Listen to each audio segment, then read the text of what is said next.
The autumn breeze carried the faint scent of pine trees and freshly cut grass as 7-year-old Emma Madison skipped down Maple Street, her pink backpack bouncing rhythmically against her small shoulders.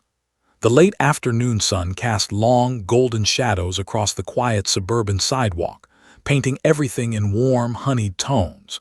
It was a Wednesday, her favorite day of the week, because it meant her mother would be waiting at home with freshly baked chocolate chip cookies and cold milk. Emma hummed her favorite song, the one she'd learned in music class that week, completely lost in her innocent, carefree world. Beside her walked Max, her golden retriever, whose coat gleamed like spun gold in the afternoon light. His warm brown eyes constantly shifted, always checking on the little girl beside him, monitoring her with an almost paternal instinct that seemed far too mature for a typical family dog. Max was no ordinary dog. This wasn't something Emma fully understood, and it certainly wasn't something the neighborhood knew.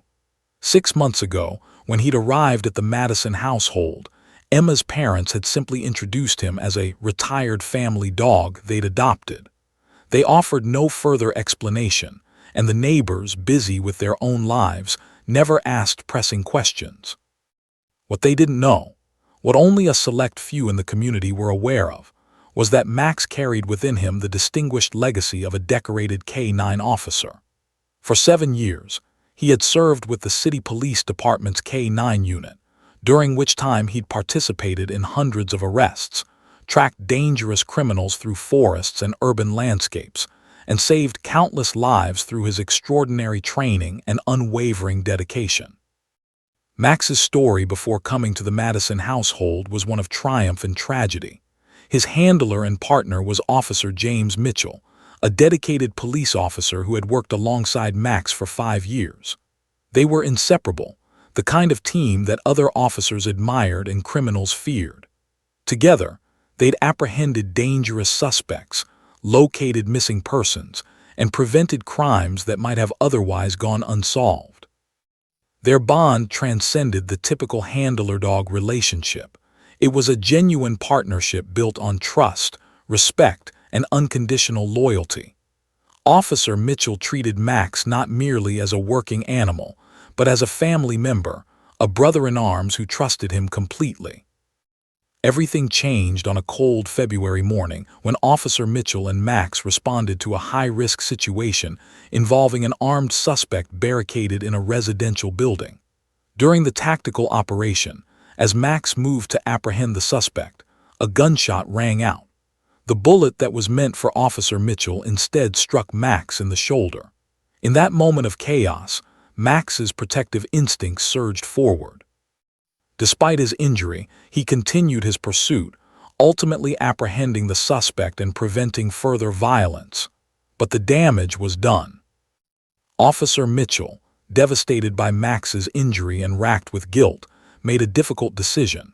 Max survived, but the incident left the officer emotionally traumatized.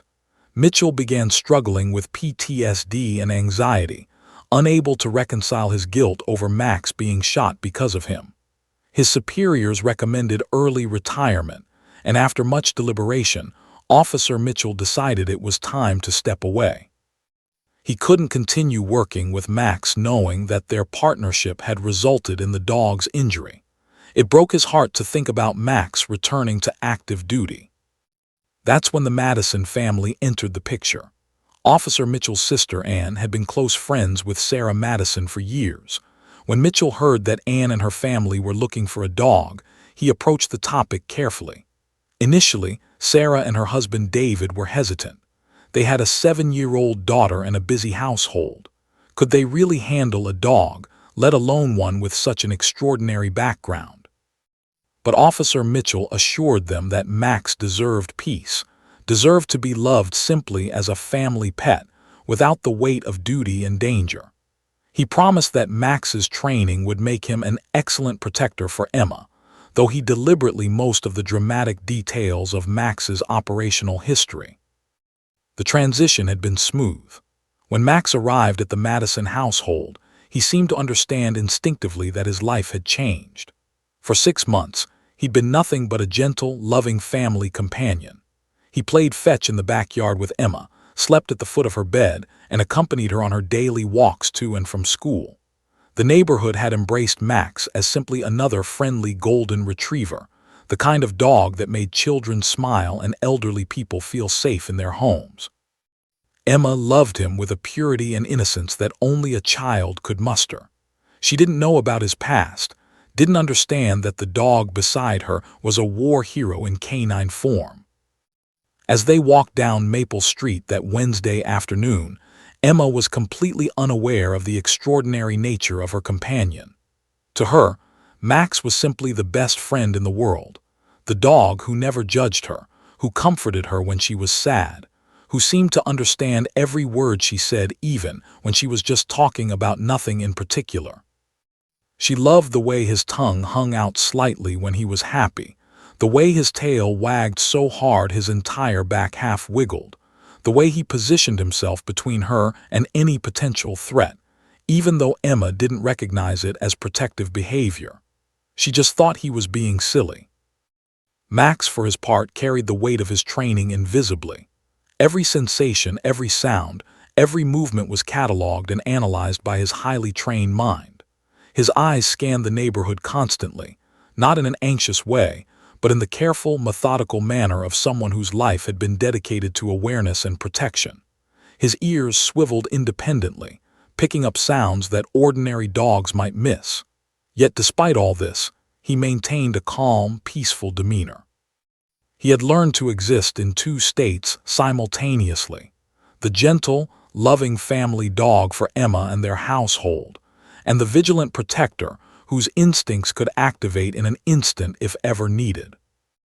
Emma's school, Riverside Elementary, dismissed students at 3:15 p.m., and they always followed the same route home, down Oak Avenue, turning left onto Maple Street, then right onto their quiet residential block.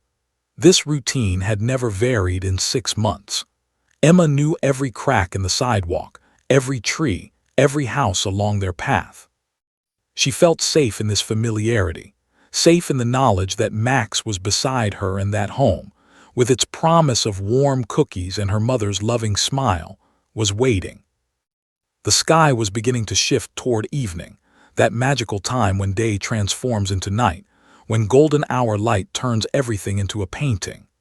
Emma skipped along, her mind already imagining the taste of chocolate chips melting on her tongue. She had no idea that in just a few minutes her world would change forever. She had no idea that the quiet, peaceful street she knew so well was about to become the stage for an extraordinary confrontation. She had no idea that her faithful companion, the gentle golden retriever beside her, was about to reveal the true nature of his heroic past. Max walked steadily, his ears relaxed, his demeanor calm. Yet somewhere deep within his canine consciousness, something was stirring, an awareness, a readiness, a dormant instinct that had been trained into his very being. The afternoon was growing late, the shadows growing longer, and fate was beginning to turn its attention toward Maple Street. The downtown district of the city was a stark contrast to the peaceful suburban neighborhood where Emma and Max walked. Here, the streets were alive with urgency, danger, and desperation. Approximately 3 miles away from Maple Street, at the corner of 5th and Madison, a convenience store called Quick Stop was in complete chaos. Inside, the store clerk, a young man named, stood with trembling hands pressed against the counter, his eyes wide with terror. 3 masked figures had just stormed through the door, and one of them, the tallest, the most menacing, had brandished a loaded pistol with terrifying ease. The robbery had taken less than 4 minutes. The lead robber, a man named Jake, was exactly the kind of person that law enforcement agencies maintain detailed files on. He was 34 years old, with a rap sheet that read like a criminal's assault, armed robbery, drug trafficking, and attempted murder. A jagged scar ran down the left side of his face, a souvenir from a prison fight 5 years ago. His cold, calculating eyes had witnessed violence and perpetrated it with equal measure. Jake had no remorse, no conscience that interfered with his actions. He moved through the world like a predator, always hunting, always assessing which targets were weak and which were threats. He had spent the last 3 years leading a small crew of equally dangerous men, orchestrating crimes that ranged from petty theft to serious felonies. This particular robbery had been planned for 2 weeks. Jake had watched the quick stop, studying its routines, its vulnerabilities, its weaknesses. He knew that Wednesday afternoon saw fewer customers. He knew that the clerk on duty was young and would be too terrified to be a hero. He knew that the store kept approximately $4,000 in the register on midweek afternoons. It was a calculated, methodical operation designed to be quick, clean, and profitable. Jake's two companions were, and Devin was a bulky man with prison tattoos covering his forearms and neck, a testament to his 10 years incarcerated for violent crimes. He had a mean streak that seemed to run deeper than most criminals, a genuine love of causing pain that bordered on pathological. Devin was younger, only 26, but no less dangerous. He was hungry, desperate to prove himself to the older criminals, willing to take risks that more experienced criminals would avoid. This desperation made him volatile and unpredictable, which actually terrified even his fellow gang members sometimes. The three men moved with practiced efficiency. Jake pointed the pistol at Weil began stuffing cash into a duffel bag. Devin stood near the door, watching for police or customers. "Move faster," Jake hissed at, his voice cold and commanding. "We've got maybe 3 minutes before someone calls the cops." Cooperated without question, his young mind understanding that his life was less valuable than the contents of that cash register. Within 2 minutes, the duffel bag contained nearly $4,000 in bills. "Let's go," Jake commanded, and they bolted from the store. They reached their motorcycles parked 3 blocks away just as the first police car turned onto 5th Street. The sirens were distant but growing closer. "Go, go, go," Jake shouted, firing up his motorcycle, a massive black machine that roared to life like a metallic beast. And Devin did the same, their bikes rumbling beneath them. They couldn't have planned it better if they'd tried. The police had dispatched units to the location, and they were already closing in. But Jake knew these streets better than most people knew their own homes. He'd grown up in this city, had spent years navigating its alleys and back roads during his criminal career. The 3 motorcycles shot forward, weaving through traffic with reckless abandon. Police cars pursued them, sirens wailing like banshees, red and blue lights flashing across the urban landscape. Jake took a hard left turn onto Commerce Street, then another sharp turn onto a side street. His motorcycle leaned so far it seemed impossible it wouldn't fall over, but Jake's years of riding, both legal and illegal, gave him skills that matched his audacity. Behind him, and Devin struggled to keep up. Devin nearly lost control on one turn, his front tire skidding against the asphalt before he recovered. The police pursuit continued, persistent and coordinated. Jake realized they weren't going to lose these cops by staying in the downtown area. He needed to get to the residential districts, somewhere with narrow streets and pedestrian areas where police wouldn't be able to pursue as aggressively without risking civilian safety. "Follow me," he shouted to his companions, though they could barely hear him over the roaring engines and wailing sirens. Jake cut through a series of increasingly narrow streets, heading eastward toward the suburbs. Behind him, the police cars were still in pursuit, but they were falling back slightly. 3 blocks, 4 blocks, 5 blocks, the urban landscape was transforming. Concrete and steel gave way to trees and single-family homes. The sounds of city traffic faded, replaced by the more peaceful ambient noise of suburban neighborhoods. Jake's mind was working rapidly, calculating probabilities and planning his next move. He knew these pursuit tactics. He knew that cops couldn't chase indefinitely through residential areas, too much risk of hitting a pedestrian, too much liability. He needed to find a place to hide, somewhere the cops would lose them. Or better yet, he needed hostages, leverage to negotiate his way out of this situation. As he guided his motorcycle around a corner onto Maple Street, Jake felt something shift in his fate. The street was quiet, tree-lined, peaceful, perfect. Behind him, the police sirens seemed to be fading slightly. They'd lost him visually momentarily. Jake signaled to and Devin, pulling into a small residential area between two houses. He cut the engine. "Shut it down," he hissed, and Devon killed their engines, and the three men sat in tense silence, listening. The police sirens were still in the distance, but they weren't getting closer.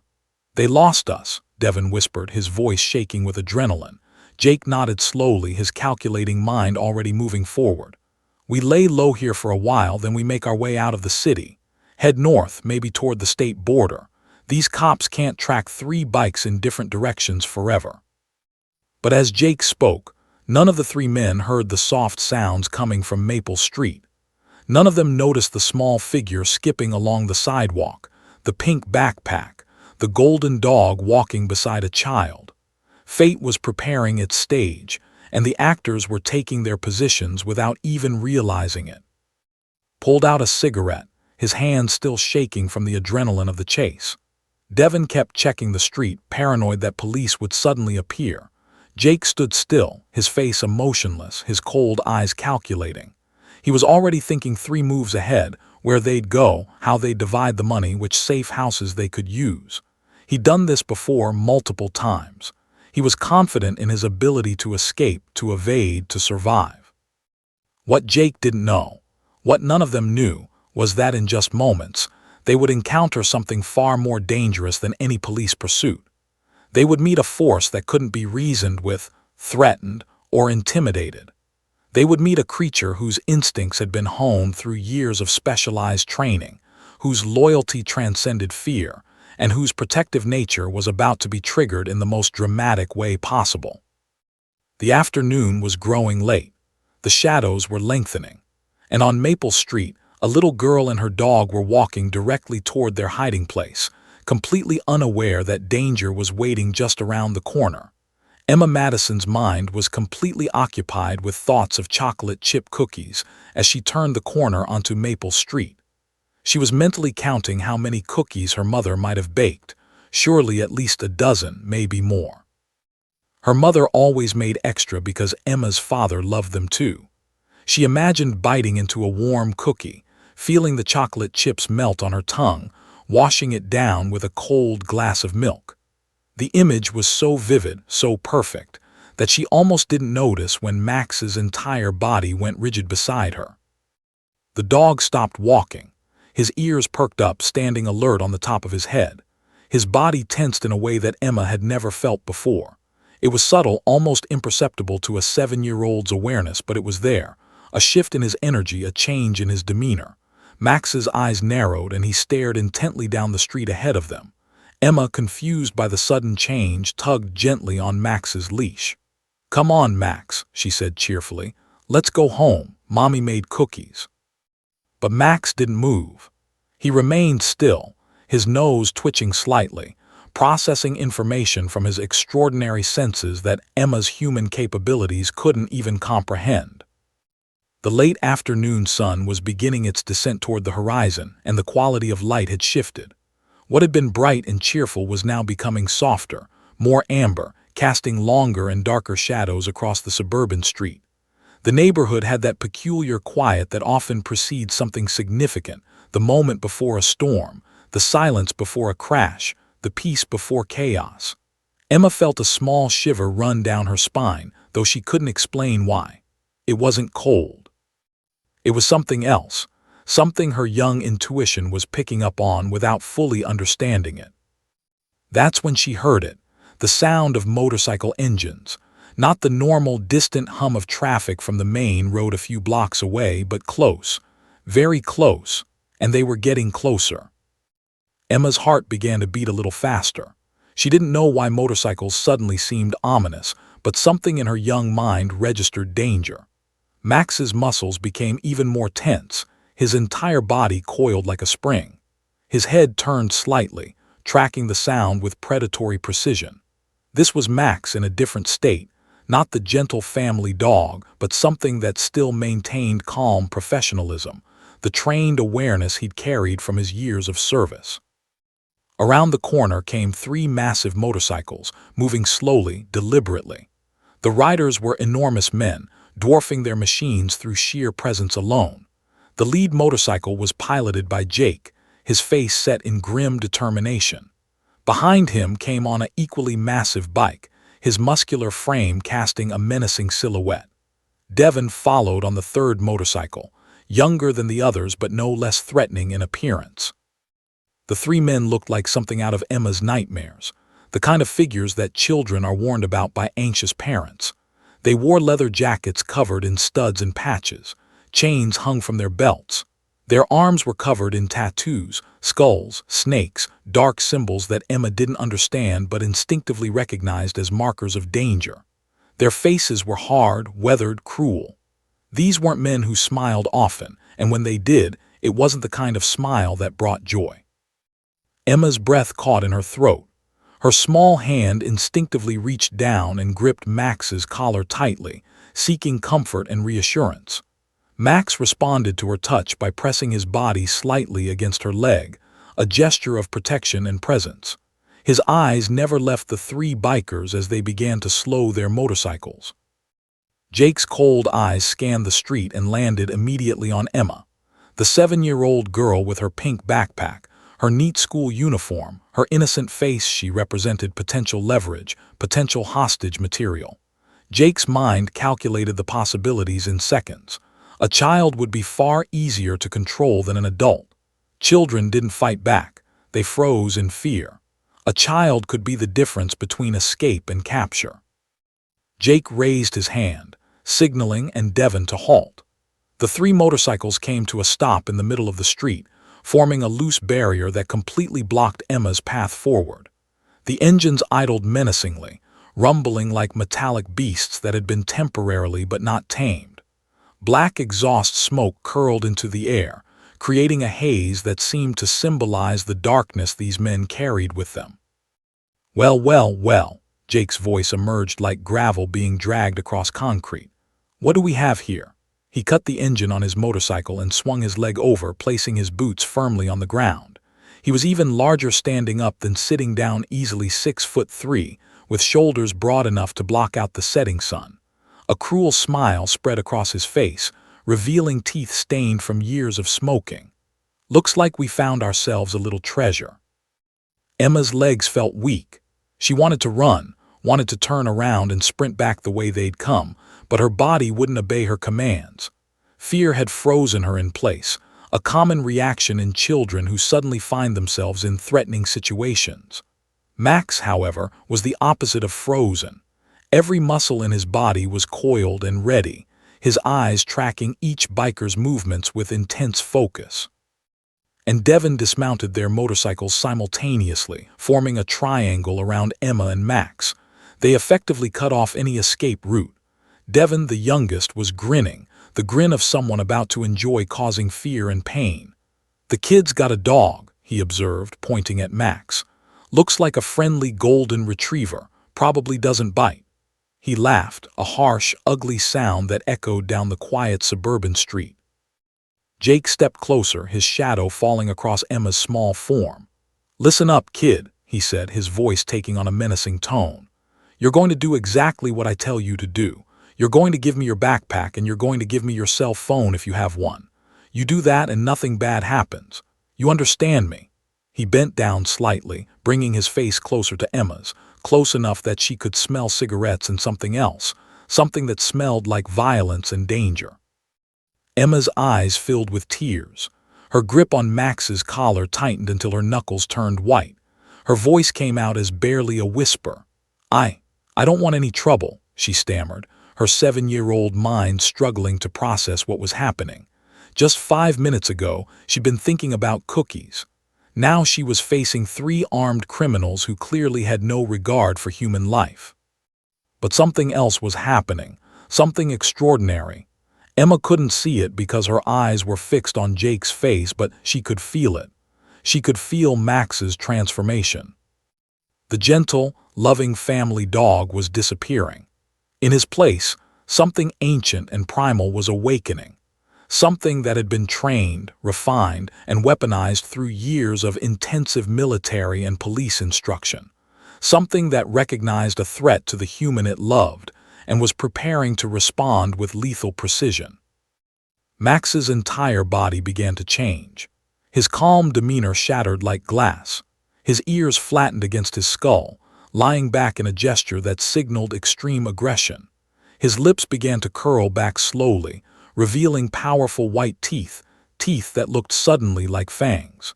His hackles rose, the fur along his spine standing on end, making him appear larger and more intimidating than he actually was. And then came the sound. It started deep within Max's chest, a growl so profound, so intense, so utterly menacing that it seemed to resonate through the very ground beneath their feet. It wasn't the warning growl of a normal dog.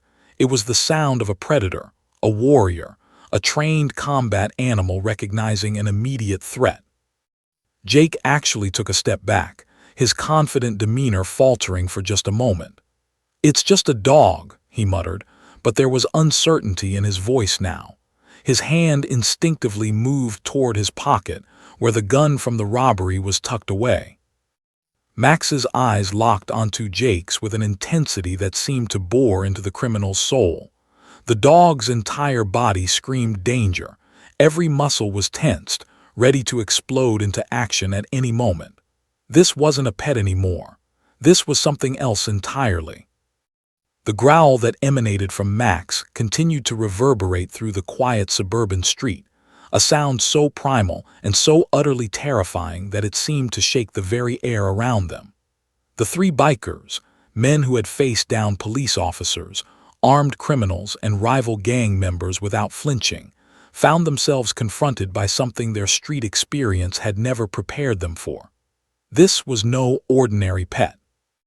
This was a force of nature, a trained weapon in canine form, and every instinct in their bodies was screaming at them that they had made a catastrophic mistake. Emma's small hands remained gripped on Max's collar, but she could feel the explosive power coiled beneath his golden fur. His muscles trembled with barely restrained energy, like a loaded spring compressed to its absolute limit, ready to unleash with devastating force at any moment. She'd never felt anything like this from her beloved companion. This wasn't the Max who slept at the foot of her bed, who played fetch in the backyard, who gently licked her face when she was sad. This was something entirely different, something primal and dangerous, yet somehow still protective of her. Jake's hand moved toward his jacket pocket where the loaded pistol from the robbery was concealed. His confidence, which had been so absolute just moments before, was cracking like thin ice under pressure. "Look, dog," he said, his voice taking on a slightly higher pitch, an involuntary betrayal of his fear. "We don't want to hurt the kid. We're just going to take what we need and leave." But Max didn't respond to words. Words meant nothing to him. What mattered was the threat he perceived, three dangerous humans cornering the small, vulnerable girl he was bound to protect. His training had taught him to recognize threats, to assess danger levels, and to respond with appropriate force. The calculation taking place in his canine brain was instantaneous and absolute. These men were predators, they had surrounded Emma, and they represented a clear and present danger. The muscular biker with the prison tattoos covering his arms decided to test the dog's resolve. Perhaps he was thinking that a show of dominance might intimidate Max into backing down. Perhaps he was simply too arrogant to believe that a dog could truly be a threat. He stepped forward aggressively, his massive frame moving toward Emma and Max with deliberate menace. His fist was clenched, and his expression was twisted into a cruel sneer. That was his fatal mistake, or would have been if Max had been trained to cause permanent harm. Max's reaction was instantaneous and explosively violent. The dog didn't bark warnings or posture for dominance. Years of police training had conditioned him to respond with swift, decisive action when confronted with a clear threat. He launched himself forward with the speed of a missile, his muscular body moving with precision that belied his size. His powerful jaws, capable of exerting over 200 pounds of pressure, opened wide as he moved with laser-focused accuracy toward. The biker never saw it coming. One moment he was advancing toward the little girl, confident and aggressive. The next moment, Max's jaws clamped down on his forearm with controlled, practiced force. Max's training was evident in every aspect of the bite.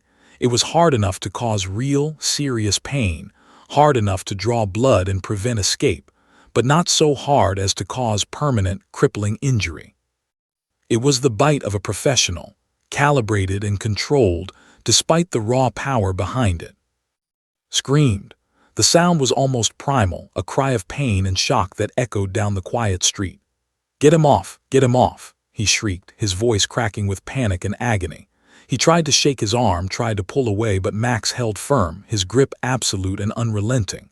Blood began to trickle down his arm, dripping onto the asphalt below. The biker's tough guy persona, the carefully cultivated image of a hardened criminal, shattered completely in the face of genuine pain and fear. Emma watched, her eyes wide with a mixture of horror and awe. Part of her was terrified, understanding at some instinctive level that she was witnessing violence. But another part of her understood that Max was protecting her, that everything he was doing was to keep her safe. She remained frozen, her small hand still resting on Max's collar, tears streaming down her face. Devin, the youngest of the three bikers, made a decision that would have serious consequences. Watching being attacked by the dog triggered something primal in him, a desire to protect his crew member, or perhaps just a panic response to an unexpected threat. He reached into his jacket pocket, his hand moving toward the knife he kept strapped to his belt. He was going to stab the dog. But Max had been trained to anticipate exactly this kind of escalation. Without releasing, Max's senses were already tracking Devin's movements. The dog's peripheral awareness, honed through years of tactical police work, registered the threat immediately.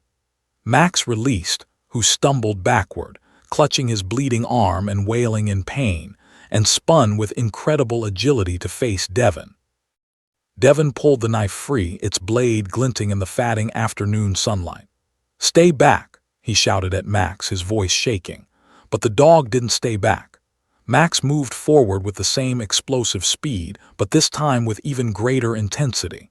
He positioned his body at an angle to Devin's arm, making it impossible for the younger criminal to effectively use the blade. Max's teeth snapped at the hand holding the knife, and Devin yelped, instinctively opening his fingers. The blade clattered to the ground. Jake, watching his crew crumble, reached for the pistol in his jacket pocket.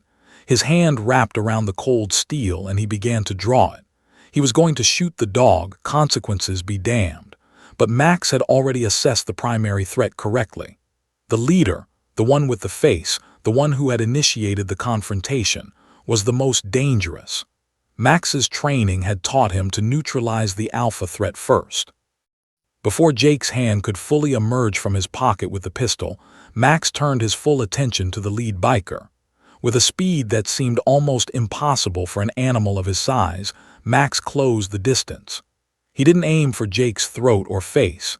His training was too precise, too controlled for such crude attacks. Instead, Max moved for Jake's arm, the one reaching for the weapon.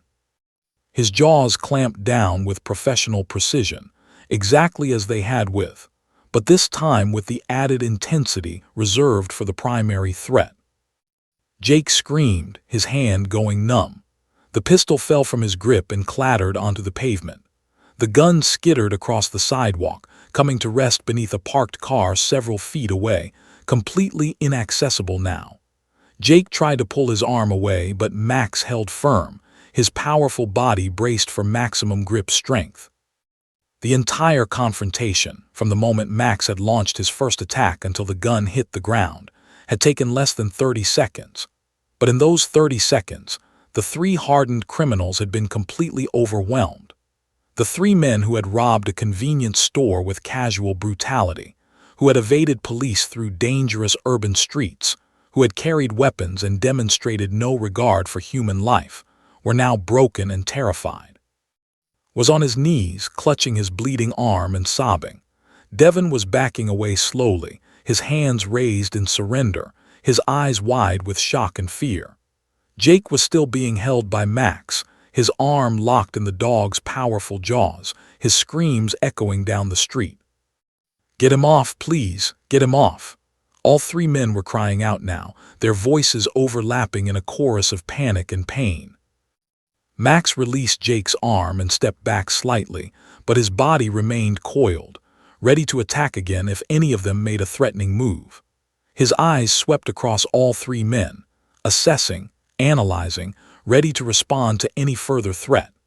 The dog was still in full combat mode, his entire being focused on neutralizing danger and protecting the small girl behind him.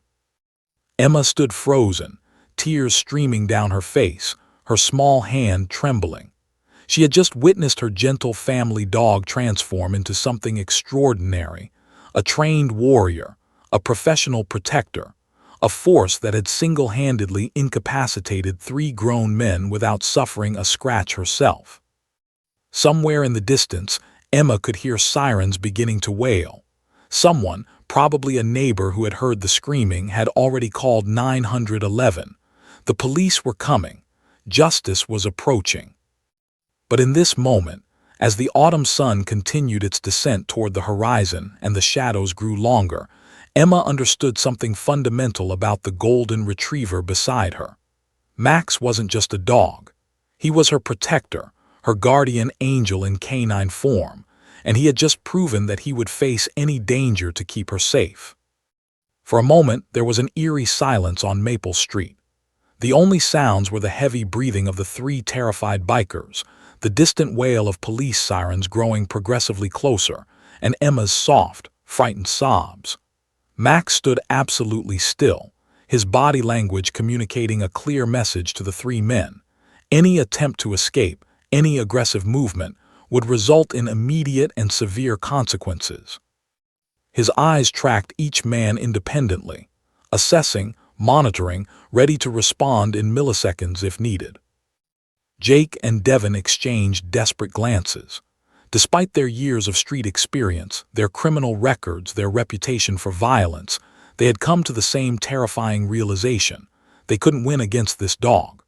The animal had incapacitated all three of them almost effortlessly, had prevented their access to weapons, and remained completely unfazed by their attempts at resistance. More importantly, the sirens were getting louder, closer, more imminent. Time was running out. "Run," Jake gasped, his face twisted in pain and panic. "We run now." Without another word, the three men scrambled backward toward their motorcycles, was still clutching his bleeding arm, tears streaming down his face. Devin was limping slightly, his confidence completely shattered. Jake moved with the desperation of a man facing potential life imprisonment.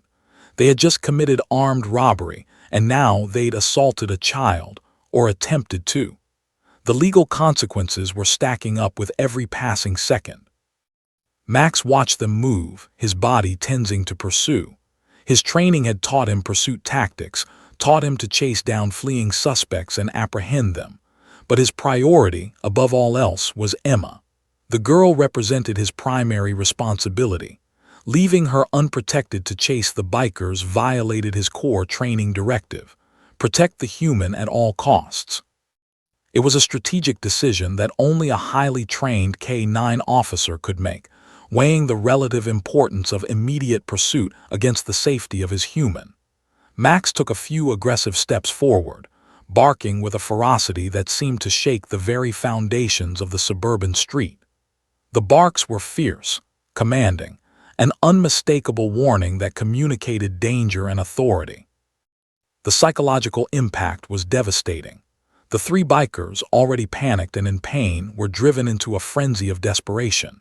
Jake reached his motorcycle first, his hands shaking so badly he could barely grip the ignition key. The engine roared to life, a sound of desperation and raw fear. Fumbled with his bike, his one usable arm struggling with the mechanisms of starting the engine. Devin moved fastest, his adrenaline surge overcoming his limping pain. "Go, go, go!" Jake screamed, his voice barely audible over the noise of the engines and the increasingly loud police sirens. The three motorcycles roared to life almost simultaneously, their engines rumbling with raw power. Max saw them moving toward escape, and his instincts screamed at him to pursue. But he felt Emma's small hands still gripping his collar, felt her trembling against his body, heard her frightened breathing. He looked back at the girl, meeting her eyes for just a moment. That moment of connection, That brief pause where canine duty and canine love intersected changed everything. Max made his choice. He launched himself forward, chasing the bikers aggressively, barking with such intensity that the sound echoed down the entire street. His powerful legs carried him forward in tremendous strides, his body moving with athletic grace despite his large size. He was herding them away, driving them from the neighborhood, ensuring they wouldn't circle back to threaten Emma again. The three motorcycles shot forward, tires squealing as they accelerated rapidly. Jake leaned hard into a turn at the end of Maple Street, nearly losing his balance but recovering with the skill born from years of illegal street racing. Behind him, the police sirens wailed louder, and red and blue lights began to appear in the distance, painting the suburban street in alternating colors of emergency and urgency. Max ran for half a block, his powerful body pushing him to the limits of his speed and endurance. He chased the motorcycles down the street, barking and snapping at the trailing bike, Devon's machine, with such ferocity that Devon actually leaned the motorcycle more aggressively into a turn, desperate to escape.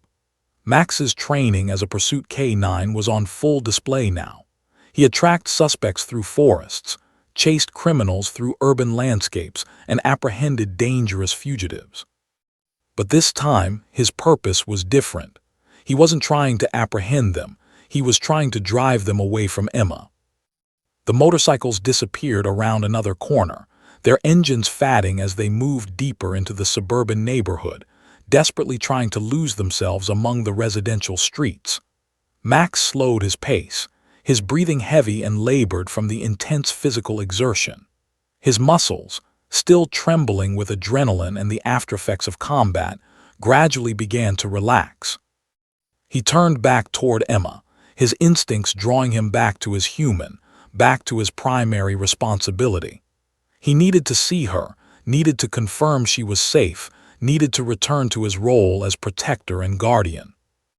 Emma was standing exactly where Max had left her, her small body shaking with sobs. The moment she saw Max turn the corner and come back into view, her tears intensified. "Max!" she cried out, her voice breaking with relief and fear and overwhelming emotion.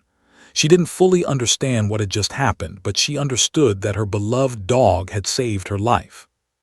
Max returned to her, his body language immediately shifting from combat warrior to gentle family dog. He pressed against her legs, his tongue reaching up to lick her face, his whole body expressing the intensity of his relief that she was unharmed. His brown eyes searched her face, checking for injuries, assessing her condition with professional thoroughness. Emma wrapped her small arms around Max's neck, burying her face in his golden fur. She was crying so hard she could barely breathe, her small body racking with sobs. "Good boy, Max, good boy," she managed to gasp out between tears.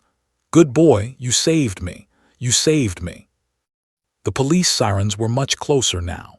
Red and blue lights were illuminating the street, casting everything in a chaotic pattern of emergency colors. Emma could see police cars turning onto Maple Street, their tires screeching as they maneuvered through the neighborhood. Officers were already scanning the area, their hands resting on their weapon belts, their bodies tense with readiness for any threat. The first car to arrive pulled up alongside Emma and Max.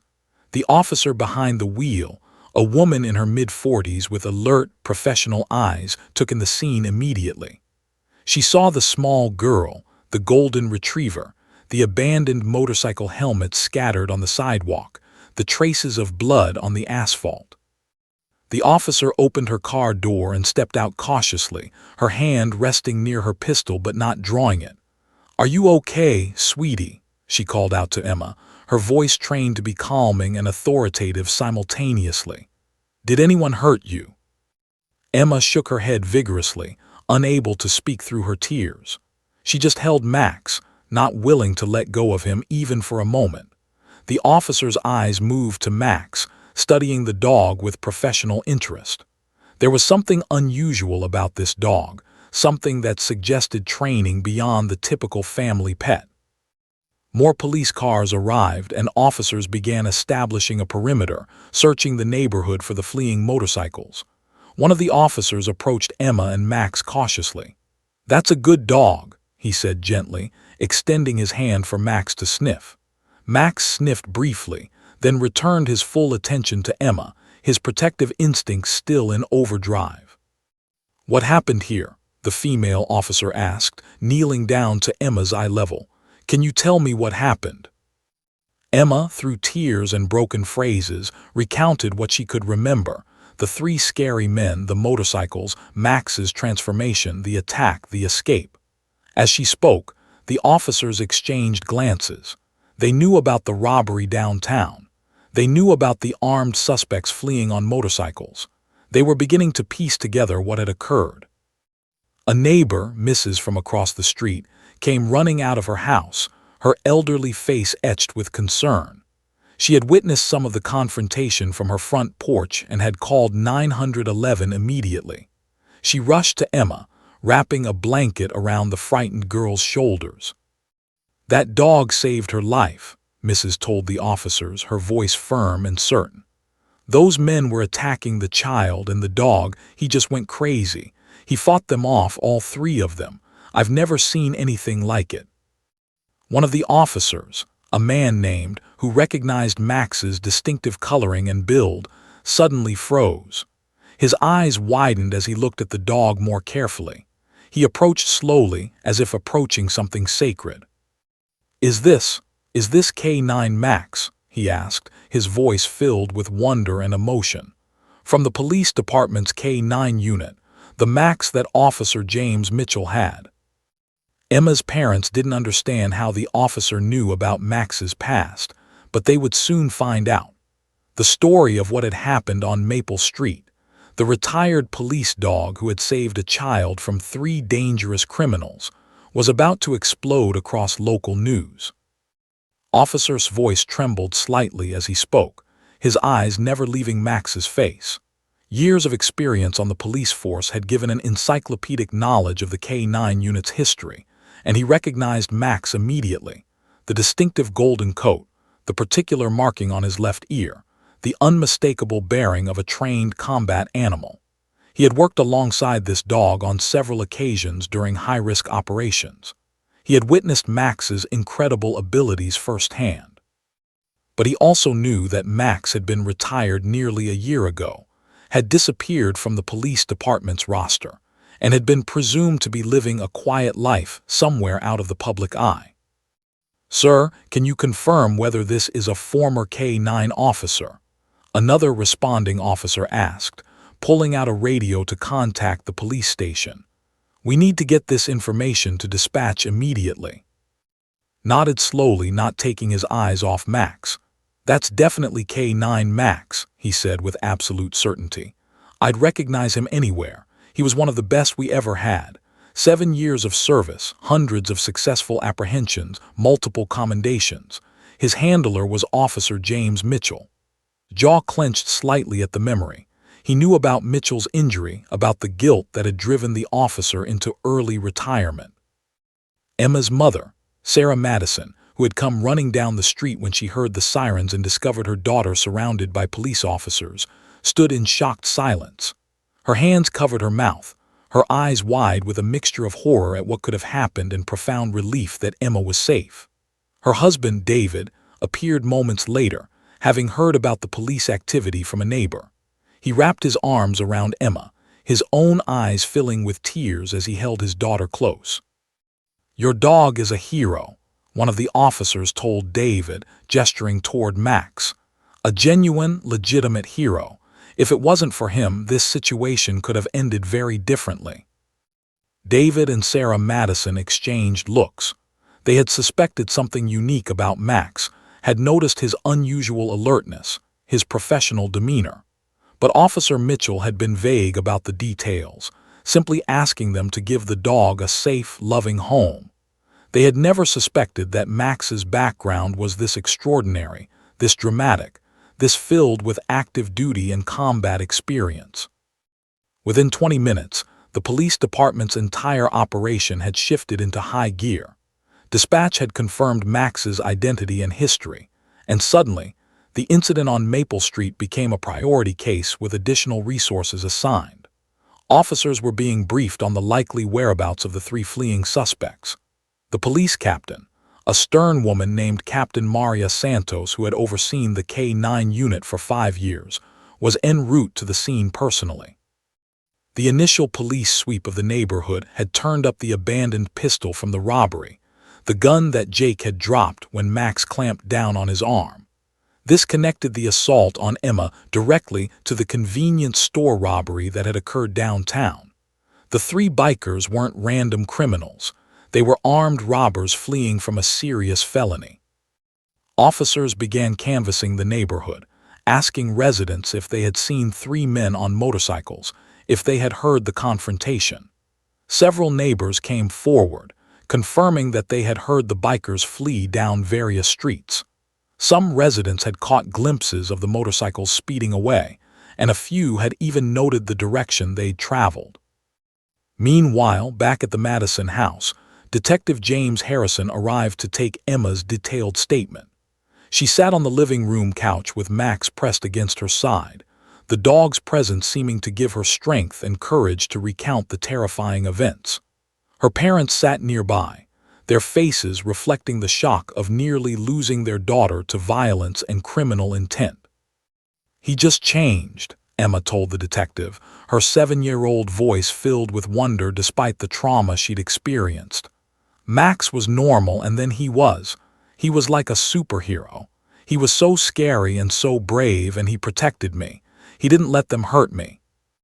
Detective Harrison took detailed notes, his experienced eyes occasionally glancing at Max with newfound respect. He had been a police officer for 23 years and had worked with the K-9 unit on multiple investigations. He knew that dogs had incredible instincts, but what Emma was describing went beyond normal dog behavior. This was training, discipline, professional response to a threat scenario.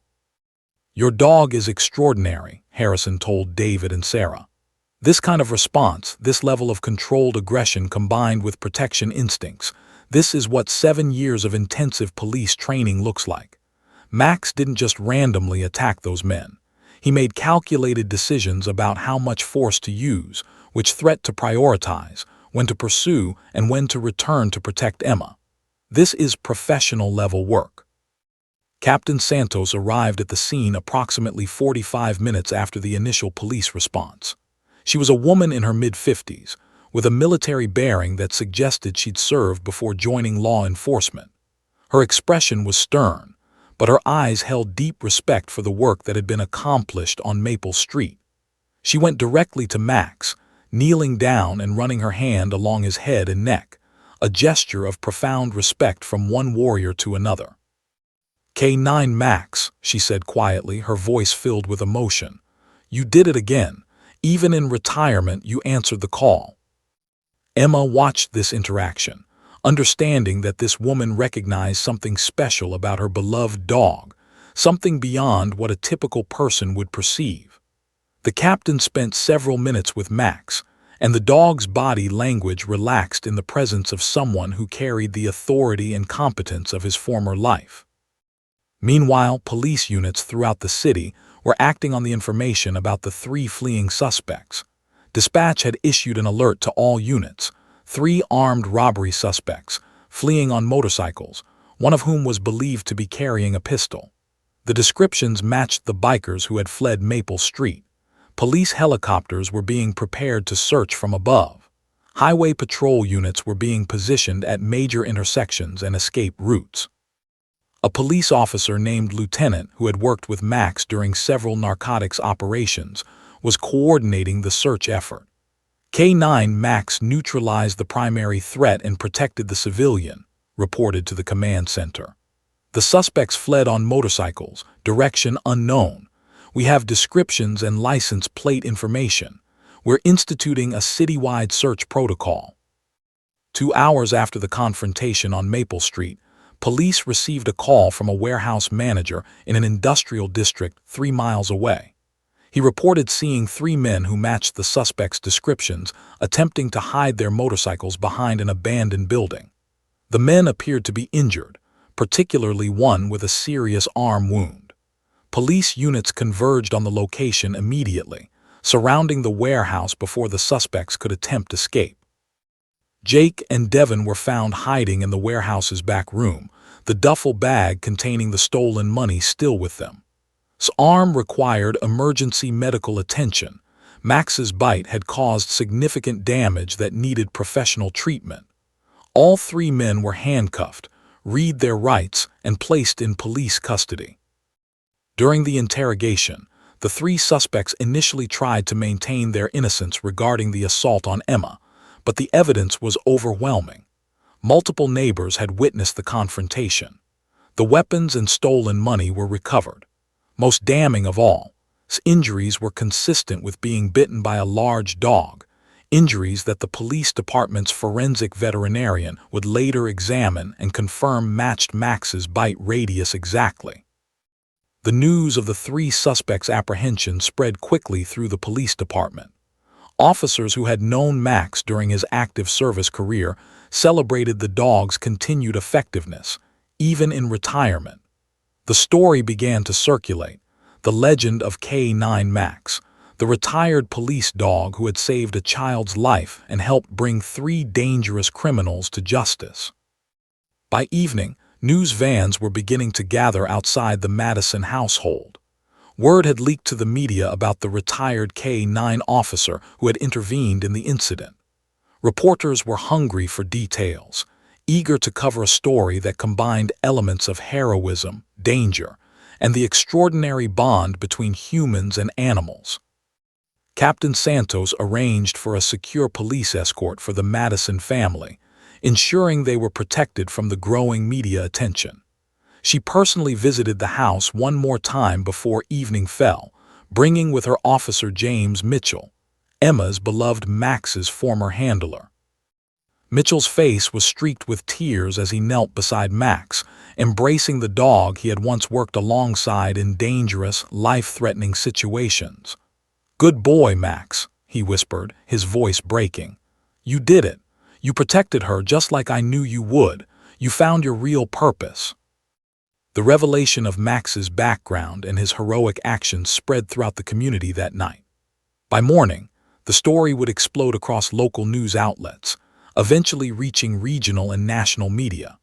But in that quiet moment on Maple Street as the sun set over the suburban neighborhood, what mattered most was that a 7-year-old girl was safe. A dog had found his true calling, and 3 dangerous criminals had been stopped before they could hurt anyone else. The morning sun rose over Maple Street on Thursday, and by 8:00 a.m., the quiet suburban neighborhood had transformed into something resembling a media circus. News vans from every major television station in the city lined the street.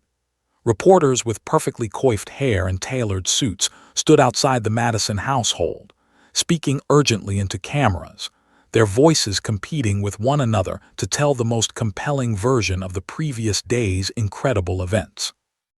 This is reporter Wells reporting from Maple Street, where an extraordinary act of heroism unfolded yesterday afternoon, one reporter announced breathlessly into her microphone. A 7-year-old girl was attacked by 3 armed criminals, but her faithful golden retriever, a retired K9 police officer, intervened in a dramatic fashion that ultimately saved the child's life and led to the arrest of 3 dangerous felons. Inside the Madison household, David and Sarah had decided to hire a public relations consultant to manage the overwhelming media attention.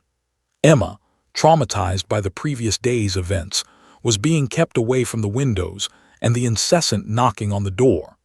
Max remained by her side constantly, his protective instincts still activated, his brown eyes tracking every movement and sound with vigilant awareness. By mid-morning, Captain Maria Santos held an official press conference at police headquarters. The police department's public information officer stood beside her, along with Detective James Harrison. Captain Santos approached the podium with the bearing of a military commander addressing troops before battle, her expression grave but her eyes reflecting pride in the accomplishment of justice. Yesterday, on Maple Street, an incident occurred that demonstrates the extraordinary capabilities of our police department's K-9 unit, Santos began, her voice clear and authoritative. A 7-year-old child was attacked by 3 armed suspects fleeing from an armed robbery. These individuals, identified as Jake, Washington, and Devin Torres, attempted to assault and potentially kidnap the child. What prevented this tragedy was the intervention of K-9 Max, a retired police dog who served with distinction in our K-9 unit for 7 years. The reporters erupted with questions, shouting over one another, desperate to get their inquiries heard. Captain Santos raised her hand for silence and continued. K-9 Max was retired approximately 1 year ago after his previous handler suffered an injury. The dog was placed with a private family, where he has been living as a companion animal. When confronted with a direct threat to a child in his care, Max's training activated automatically. He incapacitated all 3 suspects, prevented them from accessing weapons, and ultimately ensured the child's safety. Captain, can you elaborate on Max's background? A reporter from Channel 7 News called out. What kind of training did he receive? Captain Santos nodded. K-9 Max was trained extensively in suspect apprehension, pursuit and tracking, and tactical response to high-threat situations. He participated in hundreds of operations during his 7 years of active service. He was involved in numerous drug busts, dangerous criminal apprehensions, and search and rescue operations. His track record was exemplary, one of the finest K-9 officers we've ever had. Another reporter pressed forward. There's a report that Max bit all 3 suspects. Did the dog use excessive force? No, Captain Santos replied firmly. Our forensic analysis indicates that K-9 Max used precisely calibrated force, enough to incapacitate the threats and prevent them from harming the child, but not causing permanent, crippling injury. This level of control is characteristic of professional police K-9 training. Max knew exactly what he was doing and how much force was appropriate for each situation. Detective Harrison stepped forward. All 3 suspects are now in custody and facing serious charges, he announced. Jake, Washington, and Devin Torres are being charged with armed robbery, assault on a minor, attempted kidnapping, and possession of a firearm. Evidence recovered at the scene and at their apprehension location connects them directly to the convenience store robbery that occurred downtown. By afternoon, the story had exploded across social media. K-9 Max was trending nationally on Twitter. Instagram was flooded with images of Max, with people sharing the story and celebrating the dog's heroism. News outlets across the country were picking up the story. The retired police dog who saved a child's life was exactly the kind of uplifting narrative that captured public imagination. Officer James Mitchell's name emerged in media reports as Max's former handler. Journalists tracked him down, and he gave an emotional interview to one of the major news networks. Sitting in his living room with a framed photograph of himself and Max on active duty visible in the background, Mitchell spoke about his beloved former partner. I always knew Max had it in him, Mitchell said, his voice thick with emotion. During his 7 years of service, he saved my life multiple times. He was more than just a working dog. He was my partner, my brother in arms. When I was injured and had to retire, I was devastated. But I knew Max deserved a peaceful life, deserved to be loved and cherished by a family. What happened on Maple Street proves that Max's instincts, his training, his heart, none of that ever disappeared. He's exactly what a police dog should be. The reporter pressed further. Do you have a relationship with the Madison family? My sister is friends with Sarah Madison, Mitchell explained. I approached them about adopting Max personally. I knew I couldn't handle the guilt of continuing to work with him after I was injured, but I also couldn't bear the thought of him going to just any family. I needed to know he'd be with people who would love him unconditionally. The Madisons have been wonderful. They gave Max exactly what he needed. Emma's school held a special assembly on Friday morning to celebrate the bravery of their student. Emma, standing on the gymnasium stage with Max beside her, felt overwhelmed by the applause and cheers from hundreds of her schoolmates and their teachers. The principal presented her with a certificate of courage, though Emma knew the real hero was the dog standing next to her. She kept her hand on Max's head throughout the assembly, drawing strength from his calm, steady presence. Emma Madison showed incredible presence of mind during a frightening situation, the principal announced. But more importantly, Emma has a companion who never wavered in his commitment to keeping her safe. This is a powerful lesson about loyalty, courage, and the bonds that connect us to the animals we love. The local animal welfare organization issued an official statement commending Max's actions and using the incident as an opportunity to advocate for responsible dog ownership and proper training. They invited Emma and Max to become for their annual fundraising campaign, an invitation that David and Sarah Madison accepted with gratitude.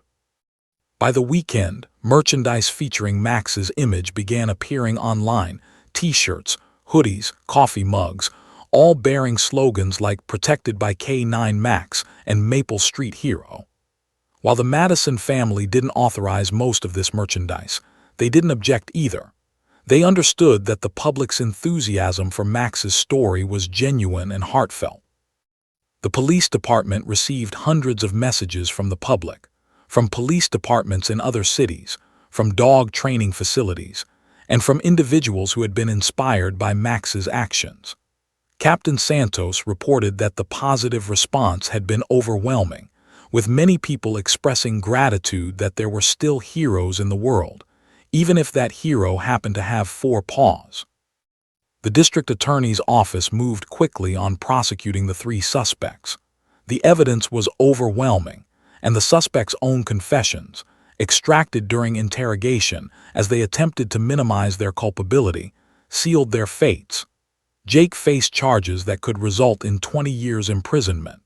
Washington and Devon Torres faced slightly lesser sentences, but would both spend significant time incarcerated. During the preliminary hearing, the judge specifically acknowledged Max's role in apprehending the suspects. This court recognizes the extraordinary service rendered by K9 Max, the judge stated. While animals cannot be called as witnesses in the traditional sense, the physical evidence of their involvement is clear and compelling. The suspect's injuries and the forensic analysis confirm the dog's actions were instrumental in preventing a potential tragedy and enabling the apprehension of dangerous criminals. Emma began seeing a counselor to process the trauma of the previous day's events, but with Max present at many of her sessions, she made rapid progress. Her therapist noted that the dog's calming presence seemed to facilitate Emma's healing process. She would talk about her fear, about how scary it had been, but then she would hug Max and remember that she had been protected, that someone, something, had been willing to face danger to keep her safe. By the following week, Emma's story had been featured on national news programs, in major newspapers, and in numerous online publications. The narrative of the retired police dog who answered the call to duty one final time resonated deeply with audiences. It spoke to themes of loyalty, purpose, redemption, and the extraordinary bonds that could form between humans and animals. The Madison household eventually returned to something approaching normalcy, though normal had changed fundamentally. Emma was now cautious in ways she hadn't been before, more aware of danger, more appreciative of safety. Max remained vigilant, his training never fully dormant, always ready to protect the girl who had become his entire world. And Maple Street, the quiet suburban neighborhood where an extraordinary confrontation had unfolded, had become a destination for people interested in meeting the famous K9 who had saved a child's life. 3 months had passed since the incident on Maple Street. The winter had transformed the neighborhood, coating the trees and streets with snow that sparkled in the pale December sunlight. Emma Madison stood in the gymnasium of Riverside Elementary School, her hand resting on Max's head as she looked out at the assembled crowd of students, parents, teachers, and local dignitaries. Today was a special day, a day that the school had designated as K-9 Max Recognition Day. The police department had officially honored Max with a commendation medal, which hung proudly in a display case at the police station. But more importantly, Max had been invited back to the police academy to serve as an inspiration and educational resource for new K-9 handlers in training. Officer James Mitchell had arranged the program, ensuring that Max's legacy would extend to the next generation of police dogs and their handlers. K-9 Max saved my life, Emma told the assembly, her voice clear and confident now, far stronger than it had been 3 months ago. She was still only 7 years old, but she carried herself with a maturity that seemed beyond her years. But more than that, he showed me what real courage looks like. Max was scared too, I could feel it. But he did what he needed to do anyway because he loved me and wanted to protect me. That's what a real hero is. The audience erupted in applause. Among them sat David and Sarah Madison, their eyes filled with pride and lingering emotion as they watched their daughter speak so eloquently about the experience that had changed their lives. Behind Emma, Max sat with perfect composure, his bearing reflecting the discipline and training that had defined his entire life. After the assembly, the school hosted a special reception where parents, teachers, and community members could meet Emma and Max personally. What struck many of the adults present was the profound transformation that had occurred in both the girl and the dog. Emma had moved from terrified victim to confident speaker and advocate. Max had moved from retired family pet to recognized hero, yet he maintained his gentle, loving nature. The trauma of the incident had not hardened either of them. Instead, it had refined their understanding of their own strength and resilience. Captain Maria Santos was present at the reception, and she pulled David and Sarah aside for a private conversation. "I want you to know that your family has made an extraordinary difference," Santos said sincerely. Max's actions that day prevented a tragedy, but more than that, his story has inspired police departments across the country to reconsider how we retire our K-9 officers. We're developing new programs to ensure that retired police dogs are placed with families who understand their backgrounds and can provide appropriate environments. "We never expected any of this," Sarah admitted, gesturing around the gymnasium. "We just wanted to give Max a quiet, peaceful retirement. We had no idea about his full history when we brought him home." "That's precisely why Max responded so perfectly," Santos explained. "Your unconditional love, your safe home, your genuine care, that's what allowed him to maintain his training while also finding peace. When the threat to Emma arose, all that training activated because he still carried it within him. But he was also emotionally healthy enough to respond with precision rather than panic." In the weeks following the recognition day, the Madison family received hundreds of letters from around the world. Children wrote to Emma, telling her how inspired they felt by her courage. Teachers used the story in their classrooms to discuss bravery and loyalty. Animal welfare organizations reached out, asking if Emma and Max would participate in public awareness campaigns about responsible dog ownership and the extraordinary capabilities of trained K-9 officers.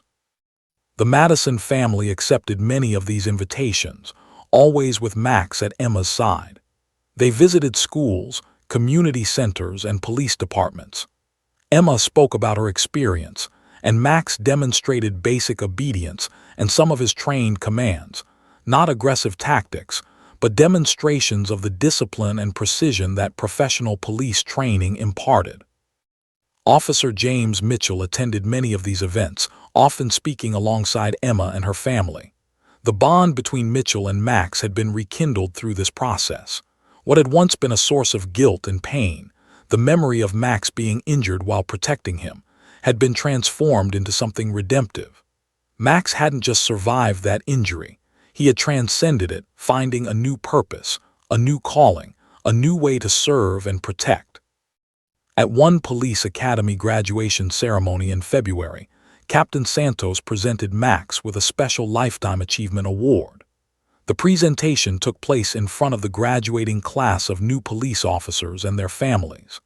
As Santos described Max's 7 years of active service and his heroic actions on Maple Street, many of the officers and family members had tears streaming down their faces. K9 Max represents the very best of what we do in law enforcement, Santos proclaimed. He represents unwavering commitment to protecting those who cannot protect themselves.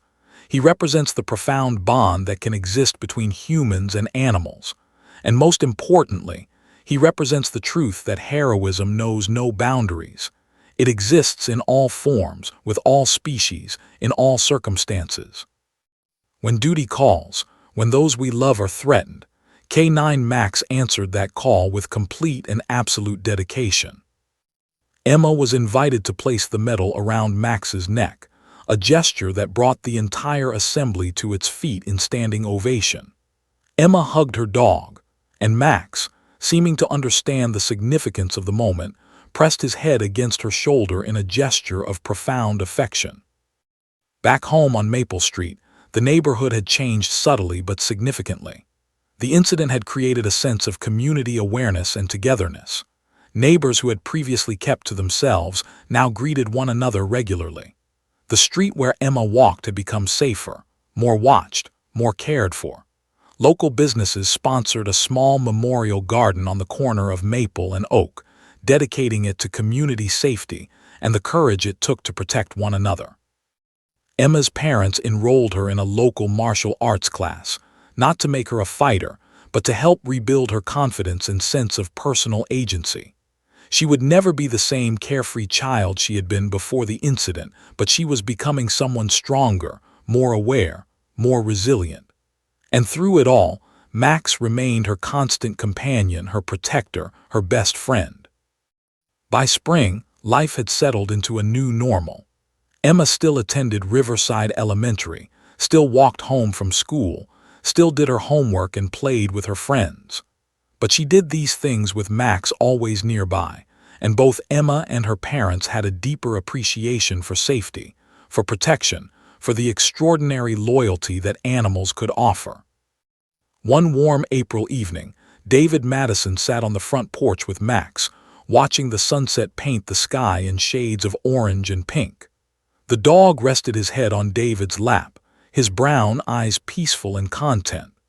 David ran his fingers through Max's golden fur, marveling at how much had changed in just 5 months. "You found what you were looking for, didn't you, Max?" David said softly. "Officer Mitchell thought retirement meant rest, means peace, but you needed something else. You needed purpose.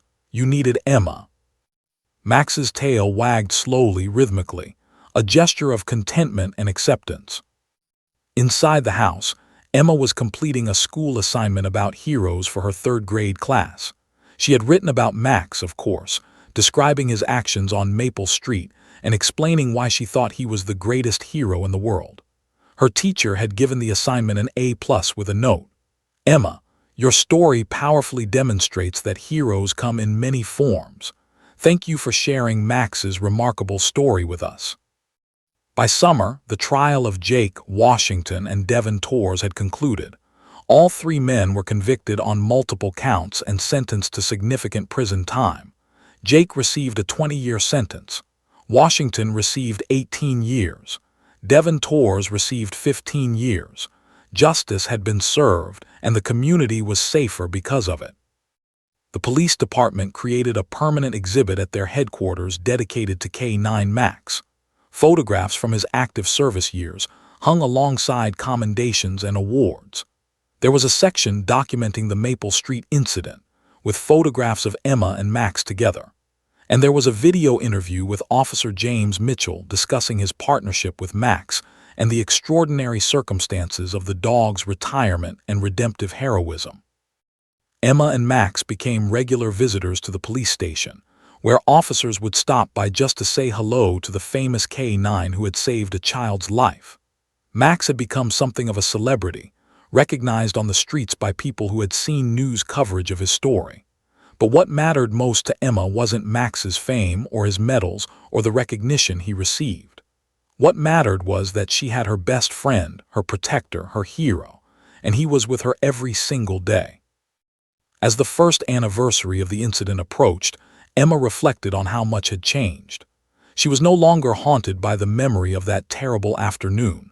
Instead, she had transformed it into something meaningful. She had become an advocate for dog training, for community safety, for understanding the extraordinary capabilities of police animals. And Max, the retired K-9 officer, had discovered that retirement was never his true destiny. His destiny was protecting Emma, loving her unconditionally, and proving that some bonds transcend training, circumstance, and time. In the quiet moments at home, when it was just Emma and Max, they existed in a space of pure love and loyalty. Emma would tell Max about her day at school, and Max would listen with complete attention, his eyes never leaving her face. She would hug him, and he would return the embrace with gentle strength. They had been through something extraordinary together, something that had forever changed both of them. Max had found his new purpose, not in police work, not in apprehending criminals, but in being the steadfast guardian and devoted companion of a 7-year-old girl who loved him with her whole heart.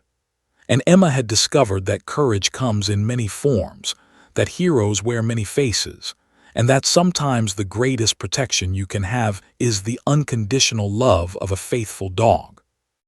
Their story, the story of Emma and Max, of Maple Street and extraordinary heroism, became a testament to the unbreakable bonds that connect humans and animals, a reminder that loyalty and love transcend all boundaries, and proof that true heroes are those willing to face danger to protect the ones they cherish most.